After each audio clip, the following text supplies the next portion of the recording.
Il y a 2 mois, le 5 décembre, des centaines de milliers de Français descendaient dans les rues pour défendre le système de retraites actuel contre le projet de l'exécutif de le transformer en un modèle à points. 2 mois plus tard, ce jeudi, les opposants au texte, défini plus précisément entre-temps, occupent toujours le terrain, mais le document est déjà parvenu à l'Assemblée nationale où les députés réunis en commission l'examinent. La perspective, certes, est peu réjouissante pour les manifestants et leur bilan est maigre, se limitant à un âge d'équilibre suspendu. Pour autant, si les cortèges ont eu tendance à maigrir ces derniers temps, le mouvement perdure. Ils étaient 121 000 dans l'Hexagone, dont 15 000 à Paris, à battre le pavé, selon des chiffres du ministère de l'Intérieur.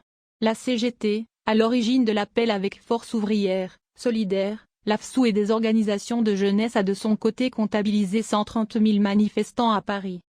Les premiers chiffres de la mobilisation du monde du travail ont commencé à remonter en milieu d'après-midi.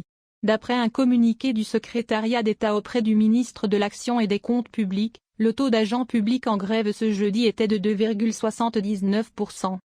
Les manifestations se sont élancées plus tôt en région et les premières estimations du nombre de marcheurs dans les cortèges ont été livrées par l'AFP qui a évoqué 4 500 personnes à Marseille et 3 500 à Toulouse, tout en précisant que la CGT revendiquait 35 000 manifestants dans la ville de Haute-Garonne.